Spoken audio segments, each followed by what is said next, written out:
Metro rail திட்டங்கள். Chennai metro rail திட்டத்தின் 118.9 kilometre நீளத்தில் 3 வழித்தடங்கள் கொண்ட ஃபேஸ் 2 இன் பணிகள் 63,246 கோடி ரூபாய் மதிப்பீட்டில் முழு வீச்சில் நடைபெற்று வருகின்றன. பூந்தமல்லி புறவழிச்சாலை முதல் போரூர் சந்திப்பு வரையிலான தடத்தை ஏற்கனவே உள்ள வடபழனி மெட்ரோ நிலையத்துடன் இணைக்கப்படும் வகையில் 14.64 கிலோமீட்டர் நீளத்தில் 11 மெட்ரோ ரயில் நிலையங்களை கொண்ட ஃபேஸ் 2 இன் முதல் பகுதி விரைவில் பொதுமக்களின் பயன்பாட்டிற்காக திறந்து வைக்கப்பட உள்ளது. மாநில அரசின் பரிந்துரை செய்யப்பட்ட பின்வரும் மெட்ரோ ரயில் திட்டங்கள் இந்திய அரசின் தீவிர பரிசீலனையின் கீழ் உள்ளன. சென்னை விமான நிலையம் முதல் கிளம்பாக்கம் வரை, ஆவடி வழியாக கோயம்பேடு முதல் பட்டாபிராம் வரை, ஸ்ரீபெரும்புத்தூர் வழியாக பூந்தமல்லி முதல் சுங்காச்சத்திரம் வரை. மேலே குறிப்பிட்டுள்ள கூடுதல் மெட்ரோ ரயில் திட்டங்களை இந்திய அரசு ஸ்பீடி அப்ரூவல் வழங்குவதற்கான தேவையை அனைத்து நடவடிக்கையும் துறையால் மேற்கொள்ளப்பட்டு வருகிறது. மேலும் கிருஷ்ணகிரி மாவட்டம் ஓசூரிலிருந்து கர்நாடகா மாநிலம் பொம்மச்சந்திரா வரையிலான மெட்ரோ ரயில் திட்டத்தை செயல்படுத்துவதற்காக ஒன்றிய அரசு மற்றும் கர்நாடக அரசு ஆகிய 2 அரசுகளுடன் இணைந்து தமிழ்நாடு அரசு முன்னெடுத்து வருகிறது. நீர்வளம்.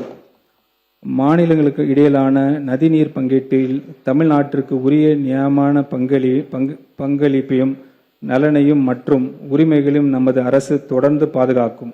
ஏற்கனவே உள்ள ஒப்பந்தங்கள், தீர்ப்பாயத்தின் தீர்ப்புகள் மற்றும் நீதிமன்ற உத்தரவுகளின்படி காவிரி நீர் உரிய நேரத்தில் திறந்துவிடப்படுவதையும் தமிழ்நாடு அரசு உறுதி செய்யும். மேகதாது திட்டம் போன்ற மாநிலத்தின் உரிமைகளை பாதிக்கக்கூடிய திட்டங்களை எதிர்ப்பது உட்பட சட்ட ரீதியான, தொழில்நுட்ப மற்றும் நிர்வாக ரீதியான தொடர் முயற்சிகள் மூலம் தமிழ்நாட்டின் நீர் உரிமைகளை அரசு பாதுகாக்கும்.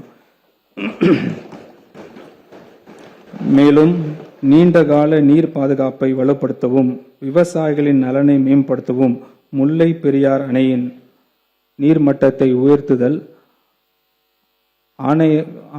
அணைமலை ஆறு மற்றும் நல்லாறு அணை திட்டங்களை செயல்படுத்துதல் மற்றும் கோதாவரி காவேரி நதிநீர் இணைப்பு திட்டத்தை வேகமாக செயல்படுத்த வலியுறுத்தல் ஆகிய நடவடிக்கைகள் அரசு மேற்கொள்ளும்.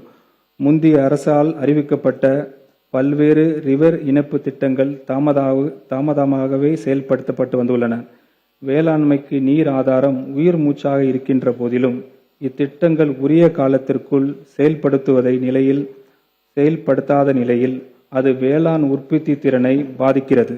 எனவே இத்திட்டங்களின் தாமதமான செயல்பாட்டை உணர்ந்துள்ள இந்த அரசு அத்தகைய நதி இணைப்பு திட்டங்களின் செயல்பாட்டை வேகப்படுத்தும் நடவடிக்கை மேற்கொள்ளும். காவிரி வைகை குண்டாறு நதி இணைப்பு திட்டத்தின் இந்த அரசு செயல்படுத்தும். இத்திட்டத்திற்காக 150 கோடி ரூபாய் நிதி ஒதுக்கீடு செய்யப்படுகிறது. மேலும் பெண்ணையாறு, செய்யாறு, பெண்ணையாறு, பாலாறு மற்றும் தாமிரபரணி வைப்பாறு நதி இணைப்பதற்கான விரைவான திட்ட அறிக்கையை தயார் செய்ய 50 கோடி ரூபாய் நிதி ஒதுக்கீடு உட்பட இணைப்பு திட்டங்களுக்காக மொத்தம் 200 கோடி ரூபாய் நிதி ஒதுக்கீடு செய்யப்படுகிறது. தமிழ்நாட்டின் உயிர் மூச்சாக திகழும் காவிரி, வைகை மற்றும் தாமிரபரணி போன்ற பெரிய நதிகளின் சுத்திகரிக்கப்படாத தொழிற்சாலை கழிவுகள் மற்றும் வீட்டு கழிவுநீர் நேரடியாக கலப்பதால் நதி கரைகளில் சாலிட் வேஸ்ட் கொட்டப்படுவதாலும் அவை தொடர்ந்து மாசு அடைந்து வருகின்றன. குறிப்பாக இந்த நதிகள் தொழில்மயமான மற்றும் நகர்மயமான பகுதிகள் வழியாக செல்லும் போது இந்நதிகள் சில பகுதிகள் கடுமையாக மாசுபாட்டுக்கு உள்ளாகின்றன. நமது நதிகளின் தூய்மை மீட்பதற்கான விரைவான சாத்தியக்கூறு ஆய்வை மேற்கொண்டு விரைவான திட்ட அறிக்கையை இந்த அரசு தயாரிக்கும். இத்திட்டத்தில் லிக்விட் வேஸ்டை கையாளுவதற்கு கழிவுநீர் சுத்திகரிப்பு நிலையங்கள், சூவேஜ் ட்ரீட்மெண்ட் பிளான்ஸ் அமைத்தல் ஆகியவை உள்ளடக்கியாக இருக்கும். மேலும் இந்நதிகள் கரைகளை ஒட்டி உள்ள கிராமப்புற மற்றும் நகர்ப்புற பகுதிகளில் முழுமையான சாலிட் வேஸ்ட் மேனேஜ்மெண்ட்டை, நகர்ப்புறங்களில் நதிக்கரை மேம்பாட்டையும் நதி மேற்பரப்பு சுத்தம் செய்தலையும் இத்திட்டம் உறுதி செய்வதாக அமையும். இத்திட்டத்திற்கான ஆரம்பகட்ட ஆய்வு மற்றும் சாத்தியக்கூறு ஆய்வை மேற்கொள்வதற்காக 25 கோடி ரூபாய் நிதி ஒதுக்கீடு செய்யப்படுகிறது.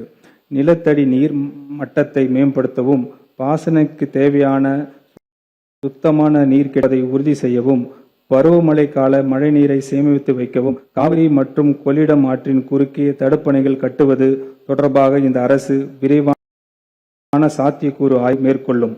இந்த ஆய்வின் அடிப்படையில் விரிவான திட்ட அறிக்கையை தயாரிப்பதற்காக 10 கோடி ரூபாய் நிதி ஒதுக்கீடு செய்யப்படுகிறது.